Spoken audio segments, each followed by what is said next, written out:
Na nagbigay na kami ng waiver. Sir, bakit po ayaw niyo pong ipa-autopsy? Alin? Yung Ba't na papa-autopsy pa? Nakita mo na yung sarili mo na, yung sarili niya na hiwain mo pa? Ito na. Kasi nakita na ako na in-autopsy, binubuksan buo. Tapos biyayaan lang, iiwan na lang yung mga mag-autopsy. Ikaw ba gusto mo namatay ka na? Gusto pang ano yun? Gusto mo makita pa na naghirap na yung tao tapos hiwain mo pa? Biggest phobia. heights. Balikan ko na lang siya. Kuya, kanina nung inaangat yung body bag, anong naglalaro sa isip mo nung nakita mo na siya? Wala, naiyak na lang po ako. Hindi ko akalain gagawin niya po. Kasi driver lang po niya, may tiwala po ako sa kanya. Para sabi niya sa akin, tutulungan niya ako habang buhay.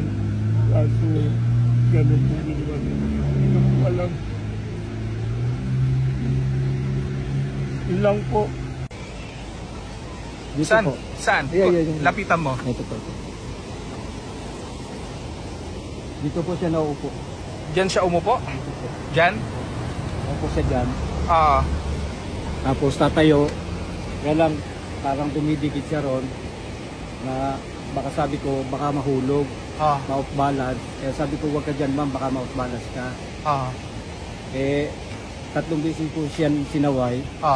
Kaya lang, ganun pa rin. Pero nung bandang huli, nung inano kami ng pulis, hindi na.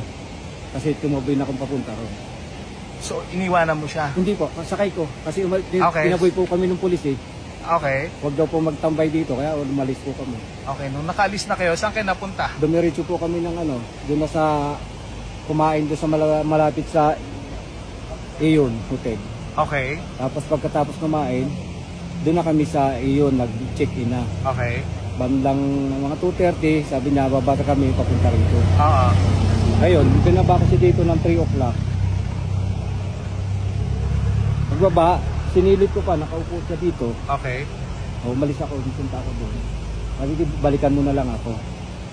Yung pagbalik ko siguro, sabi ko, hindi naman umalis, 1 hour. Pagbalik ko po dito, hinahanap ko. Tumigil ako dito, sinilip ko po dyan sumilip ako eh. Natatakot naman po ako, baka mahulog ako. Umalis ako, nagtanong ako doon ng may nakatambay na si Manong.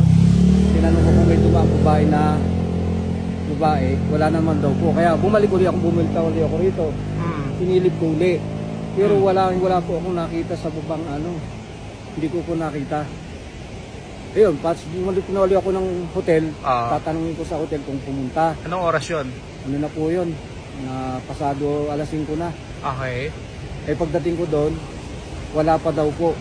Di bumalik ulit ako papunta rito. Sinuyot ko ulit papunta rito. Tinignan ko ulit ito. Kasi sa baka ako nagtambay-tambay ng wala po. Doon na po nagpunta na ako sa pulis para magpatulo kasi wala po akong flashlight para makita yung baba. Ayun na po, yung pagsilip dito galit namin, na-flashlight na doon nakita ako na sa baba.